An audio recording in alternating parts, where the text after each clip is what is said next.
নির্বাচনের সময় বিভিন্ন জনের সাথে তার তর্ক বিতর্ক বা নানান ধরনের হয়েছে, সেখান থেকে একটা সন্দেহ হয়তো থাকতে পারে।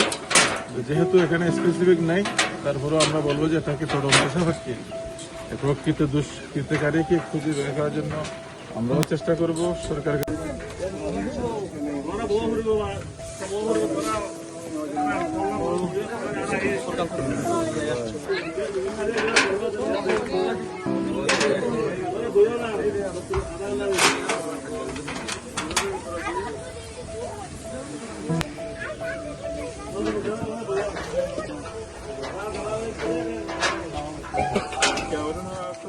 Akhirnya karena di dulu berjalan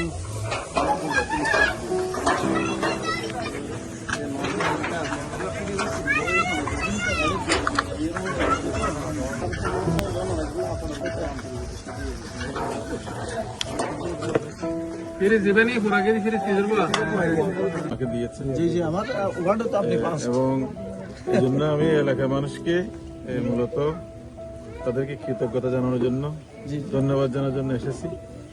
আমি বেশ কয়েকটা জায়গায় গিয়েছিলাম, মানুষের আবেগ, মানুষের চোখের পানি আমি দেখেছি। তারপরে আমি বলেছি যে জনগণ তো আমাদেরকে ভোট দিয়েছে, তো এটা আল্লাহর ফয়সালা। এবং কিছু কালো টাকা, কিছু কারসাজি, এগুলোর মাধ্যমে আমরা হেরে গেছি। জনগণ যেহেতু আমাদের সাথে ছিল, আমরা জনগণের সাথে থাকবো। আলহামদুলিল্লাহ। জামাত ইসলামী বর্তমানে একটি শক্তিশালী বিরোধী দল হিসেবে আবির্ভূত হয়েছে। বিরোধী দলের কাজ হচ্ছে সরকারকে পাহারা দেওয়া এবং দেশের মানুষের যে কোনো বিপদে আপদে জনগণের অধিকার আদায়ের জন্য সরকারের উপর চাপ সৃষ্টি করা, এটা বিরোধী দলের কাজ।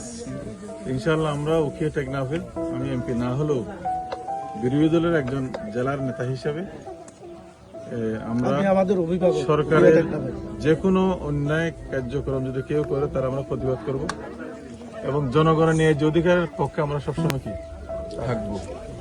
এই উখিয়ার মানুষ যেহেতু আমাকে বিপুল ভোট দিয়ে সম্মানিত করেছে, আমি তাদের পাশে থাকবো।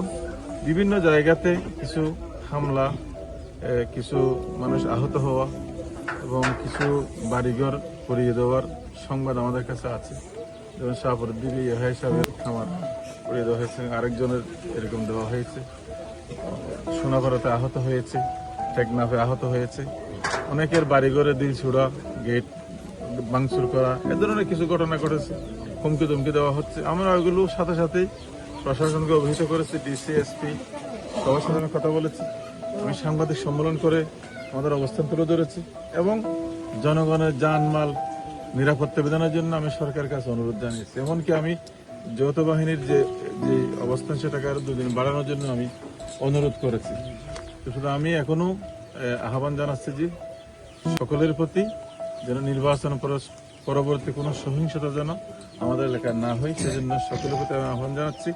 আর এখানে একটা অগ্নিকাণ্ডের ঘটনা ঘটেছে, এটা যার দোকান বা পোড়া গেছে, আমরা তার সাথে সহানুভূতি প্রকাশ করতেছি।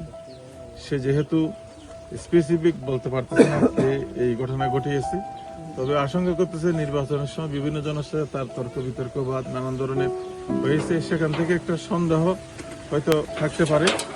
যেহেতু এখানে স্পেসিফিক নাই, তারপরেও আমরা বলবো যে এটাকে তদন্ত সাপেক্ষে প্রকৃত দুষ্কৃতকারীকে খুঁজে বের করার জন্য আমরাও চেষ্টা করব। সরকারের কাছে আমরা দাবি জানাচ্ছি, এখানে বিএনপির লোকজন আছে, ওনার কাছে আমরা দাবি জানাচ্ছি যে প্রকৃত দুষ্কৃতকারী যদি কেউ হয়ে থাকে সেটা বের করা হোক এবং তার জন্য আমরা যদি এটা বের হয়, ইনশাল্লাহ আমরাও তার যথাযথ প্রতিকার করার জন্য আমরা ভূমিকা পালন করব।